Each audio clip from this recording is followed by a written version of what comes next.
Morning friends, आज की इस वीडियो में आपका ये भाई, आपका ये दोस्त आपको क्लास 10 के एक्सरसाइज 3.7 का जो क्वेश्चन नंबर 5 है, इसे बहुत ही सॉलिड तरीके से तथा बहुत ही सरल भाषा में सॉल्व करवाने वाला है। और इसके पीछे के जो 4 क्वेश्चन है ना, इसे हम लोगों ने ऑलरेडी सॉल्व कर रखा है। आइए समझते हैं कि इस क्वेश्चन में हमसे क्या कहा जा रहा है। तो इस क्वेश्चन में कहा जा रहा है कि एक त्रिभुज ए बी सी में कोण सी बराबर 3 कोण बी बराबर 2 इंटू कोण ए प्लस कोण बी है। त्रिभुज के तीनों कोण ज्ञात कीजिए। यहाँ पे हमें त्रिभुज के कोणों के बीच में कुछ संबंध दिया गया है और इसकी मदद से हमें त्रिभुज के प्रत्येक कोणों की गणना करनी है। अब यहाँ पे हम सिर्फ और सिर्फ एक कॉन्सेप्ट का यूज़ करेंगे और इसी कॉन्सेप्ट की सहायता से इस मैथ को हम लोग सॉल्व कर लेंगे। कॉन्सेप्ट क्या है? कॉन्सेप्ट ये है कि त्रिभुज के तीनों कोणों का योग 180 डिग्री होता है। अब यहाँ कोण ए, कोण बी और कोण सी दिया गया है ना, तो हम लिख सकते हैं कि कोण ए प्लस कोण बी प्लस कोण सी बराबर 180 डिग्री। तो हमने यहाँ यही चीज़ लिख दिया है। इसी कॉन्सेप्ट के यूज से हम लोग इस मैथ को सॉल्व करेंगे।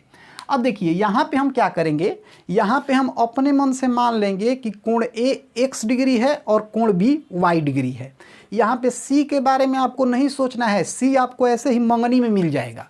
तो आइए इस चीज़ को लिखते हैं। यहाँ लिखेंगे माना, यहाँ लिखेंगे माना कोण a बराबर x डिग्री और कोण b बराबर y डिग्री। अब चलिए क्वेश्चन की तरफ चलते हैं। देखिए यहाँ दिया गया है कि कोण C बराबर 3 कोण B बराबर 2 इंटू कोण A प्लस कोण B। अभी सिर्फ हमें यहाँ ध्यान देना है कि कोण C बराबर 3 कोण B, इधर नहीं ध्यान देना है। सिर्फ आप यहाँ ध्यान दीजिए कि कोण C बराबर 3 कोण B दिया गया है ना, इसे ही हम यहाँ लिख लेंगे। हम यहाँ लिखेंगे कोण C बराबर 3 कोण B। अब देखिए यहाँ पे कोण C तो ज्यों का त्यों बराबर 3 भी ज्यों का त्यों, कोण B बराबर क्या है, y है ना, तो यहाँ हम y लिख देंगे। तो कोण C बराबर हमें क्या मिल गया, कोण C बराबर हमें मिल गया 3y। अब इसके बाद देखिए आगे बढ़ेंगे।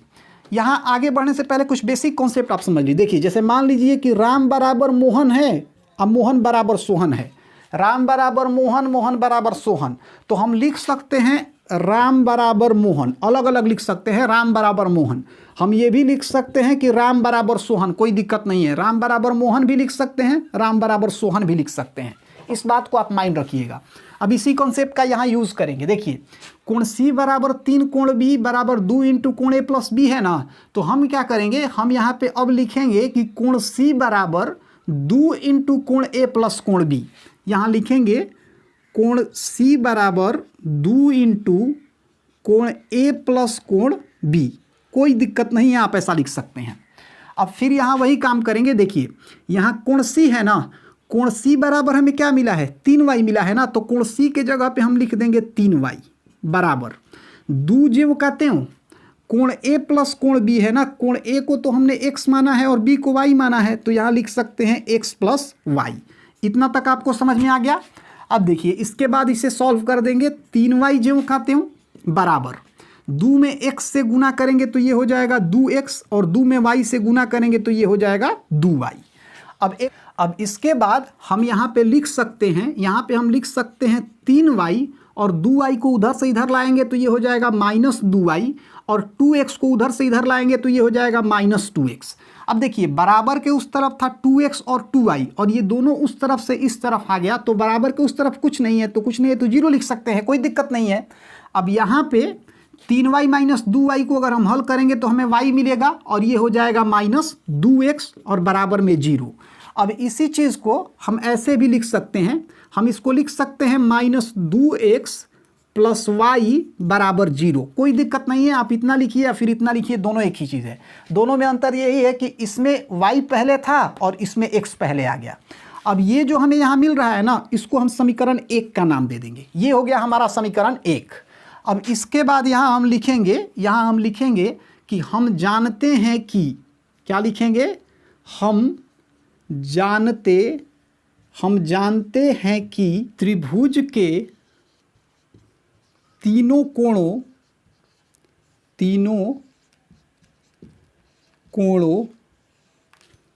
का योग 180 डिग्री होता है, 180 डिग्री होता है। और यहाँ पे त्रिभुज के जो तीनों कोण हैं वो क्या हैं, कोण A, कोण B, कोण C। तो यहाँ हम लिख सकते हैं कि कोण A प्लस कोण बी प्लस कोण सी बराबर 180 डिग्री। अब देखिए कोण ए क्या है, कोण ए को हमने x डिग्री माना है, कोण बी को y डिग्री माना है, तो कोण ए के जगह पे x लिख सकते हैं, कोण बी के जगह पे y लिख सकते हैं, प्लस कोण सी, देखिए कोण सी क्या आया है, कोण सी 3y आया है ना, तो यहाँ लिख सकते हैं 3y और बराबर में इधर 180। ठीक है, अब इसके बाद हम लोग देखिए यहाँ x को ज्यों का त्यों लिखेंगे, y में 3y जोड़ेंगे तो हो जाएगा 4y और बराबर में 180 और ये हो जाएगा हमारा समीकरण सेकेंड। तो यहाँ समीकरण 1 मिल गया, यहाँ समीकरण 2 मिल गया। अब इन दोनों की मदद से आसानी से हम x y का मान निकाल सकते हैं।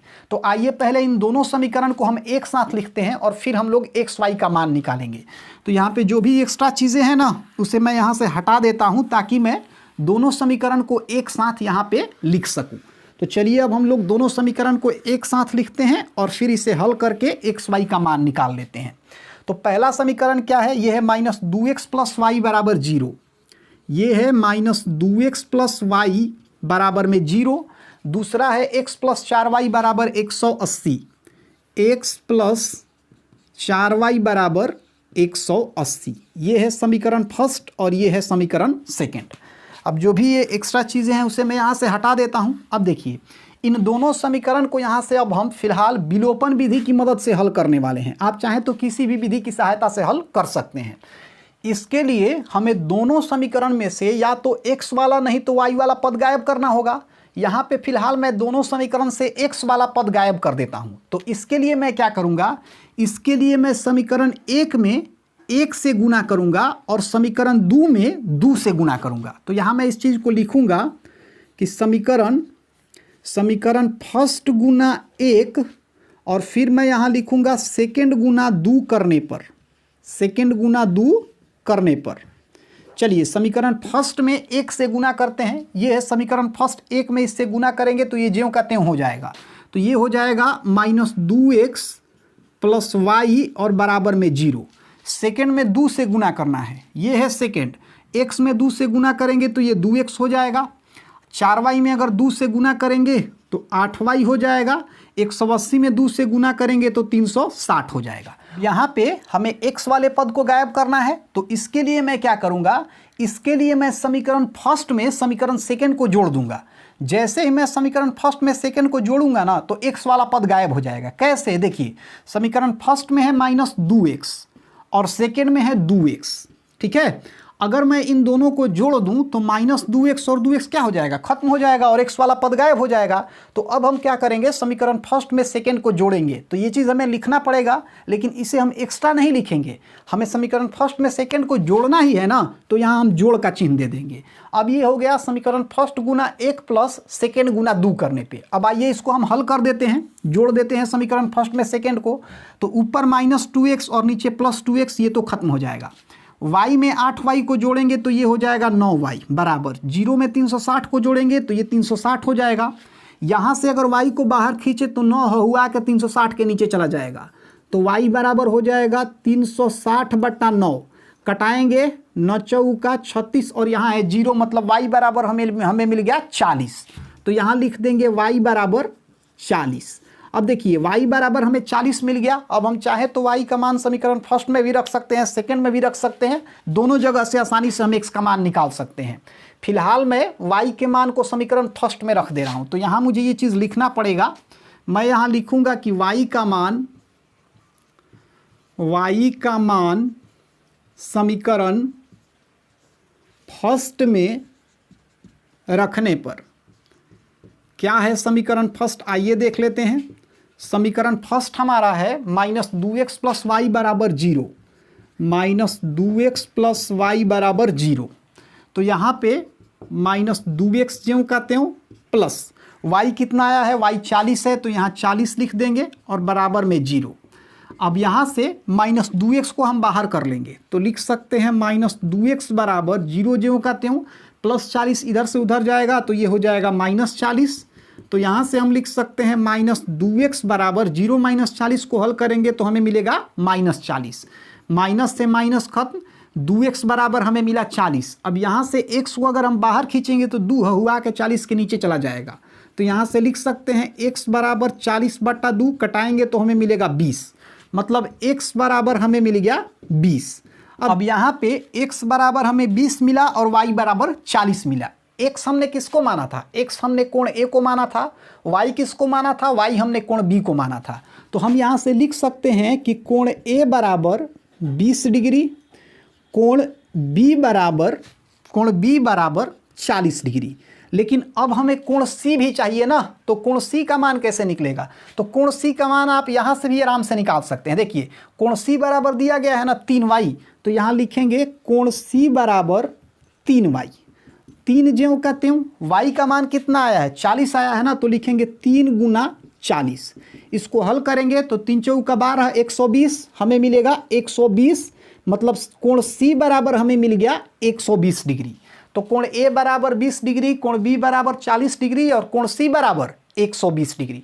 यहाँ हमें कोण A, B और C ही ज्ञात करना था। तो इस तरीके से जो हमारा क्वेश्चन नंबर 5 था इसे हमने सॉल्व कर लिया। अब इसके आगे की वीडियो में इसी का हम लोग क्वेश्चन नंबर 6 सॉल्व करेंगे।